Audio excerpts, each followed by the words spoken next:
Hello friends, welcome back to my channel সোনার রান্নাবাটি। আজকে আমি তোমাদের কাছে নিয়ে এসেছি ঝাল সুজির রেসিপি। খুব সুন্দর এই স্ন্যাক্স আইটেম তোমরা যখন খুশি বানিয়ে নিতে পারবে। রেসিপিটা যদি ভালো লাগে তাহলে সাবস্ক্রাইব করে বেল প্রেস করে দিতে কিন্তু একদম ভুলো না। তাহলে চলো কিভাবে বানাতে হবে এই রেসিপিটা। এর জন্য প্রথমে আমি সল্টেড বাদাম নিয়েছিলাম। সেই বাদামটাকে একটু শুকনো তাওয়ায় ভালোভাবে ভেজে নিচ্ছি। তোমরা যদি সল্টেড বাদামের পরিবর্তে কাঁচা বাদামকে ভেজে নিতে চাও তাহলে কিন্তু তাই করতে পারো। আমি এখানে সল্টেড বাদামই নিয়েছি। তারপর শুকনো তাওয়াতে 1 কাপ পরিমাণ সুজি নিয়ে শুকনো খোলায় এটাকে একটু নাড়াচাড়া করে ভেজে নেব। বেশিক্ষণ ভাজবো না, যতক্ষণ না পর্যন্ত কালারটা চেঞ্জ হচ্ছে ততক্ষণ ভেজে নিচ্ছি। তারপরে একটা ফ্রাইং প্যান গরম করে নিয়ে এর মধ্যে আমি ডুমো করে কেটে রাখা আলুগুলোকে দিয়ে ভেজে নিচ্ছি।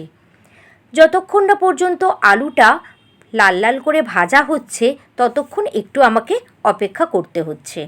এখানে আমি ডুমো ডুমো করে কেটে নিয়েছি আলুগুলোকে, তোমরা চাইলে লম্বা করেও কেটে নিতে পারো। তারপরে ডুমো করে কেটে রাখা গাজর নিয়েছি। এখানে আমি মিডিয়াম সাইজের একটা গাজরকে ডুমো করে কেটে ব্যবহার করছি।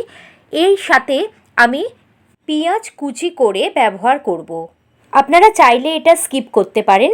দুটো মিডিয়াম সাইজের পেঁয়াজকে কুচি করে এখানে আমি ব্যবহার করছি। পেঁয়াজ, গাজর, আলু যতক্ষণ না ভালো করে ভাজা ভাজা হচ্ছে ততক্ষণ কিন্তু গ্যাসের ফ্লেমটাকে মিডিয়াম টু লোতে রেখে সমানে নাড়িয়ে গেছি। একটু ভাজা ভাজা হলে এরপর 1 চামচ লবণ ব্যবহার করছি। স্বাদ মতন লবণ আপনারা ব্যবহার করবেন। এখানে সুজিটা কিন্তু ডবল হবে, সেটা মাথায় রেখেই লবণটা একেবারে দিয়ে দেবেন। আর এখানে দিচ্ছি ক্যাপসিকাম কুচি। অর্ধেক ক্যাপসিকাম আমি এখানে ব্যবহার করেছি। যদি ছোট সাইজের হয় তাহলে গোটা ক্যাপসিকামই ডুমো করে কেটে আপনারা এখানে ব্যবহার করবেন। ক্যাপসিকামগুলো একটু নরম হয়ে আসার পর এখানে আমি 2-3টে পাকা লঙ্কা কুচি করে ব্যবহার করছি। পাকা লঙ্কাটা যদি গলে যায় তাহলে কিন্তু একটু ঝাল ঝাল ফ্লেভার আসবে। যেহেতু এটা ঝাল সুজি তাই জন্য এটা খুব প্রয়োজন।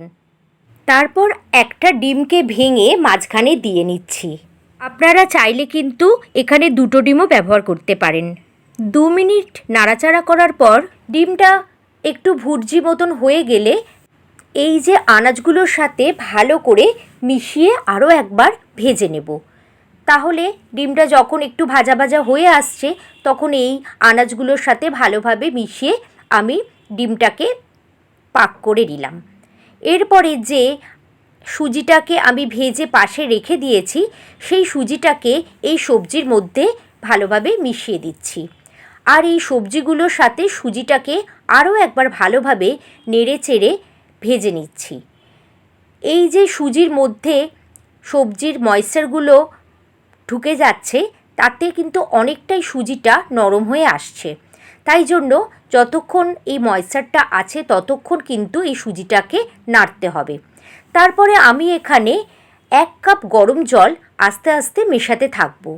একেবারেই পুরো গরম জলটাকে মিশিয়ে দিচ্ছি না, 1/2 কাপ গরম জল মিশিয়ে তারপর ভালো করে নেড়ে নিচ্ছি। এই সময় গ্যাসের ফ্লেমটাকে কিন্তু মিডিয়ামেই রাখবেন। তারপরে ভালোভাবে মিশিয়ে নেওয়ার পর আরও যে বাকি জলটা আছে সেই জলটা এর মধ্যে পুরোটাই দিয়ে দেব। প্রথমে সুজি যে মাপটা করেছি ঠিক সেই পরিমাণ জলই কিন্তু এখানে আমি ব্যবহার করেছি। পরিমাণ মতন চিনি দিচ্ছি।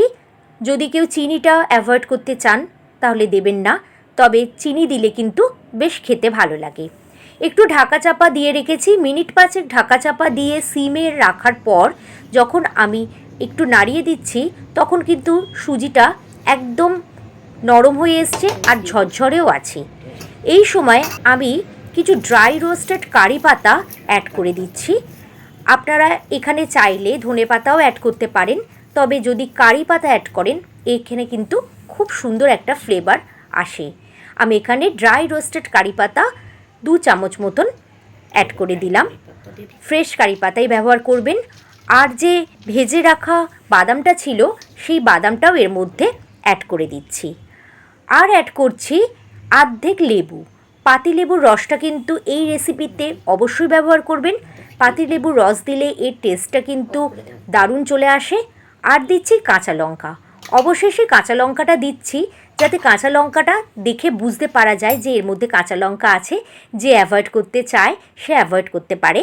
আর প্রথমে দিয়েছিলাম পাকা লঙ্কা।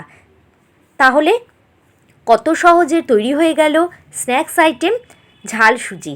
অবশ্যই একবার বাড়িতে ট্রাই করে দেখবেন। মিষ্টি সুজি তো অনেক খেলেন, এই ঝাল সুজি কিন্তু আপনার মুখে একদম লেগে থাকবে। যেভাবে করে দেখিয়েছি যদি আপনি সেইভাবে করেন তাহলে কিন্তু পারফেক্ট ঝাল সুজি এটা তৈরি হবে। তাহলে আজকে এই পর্যন্তই।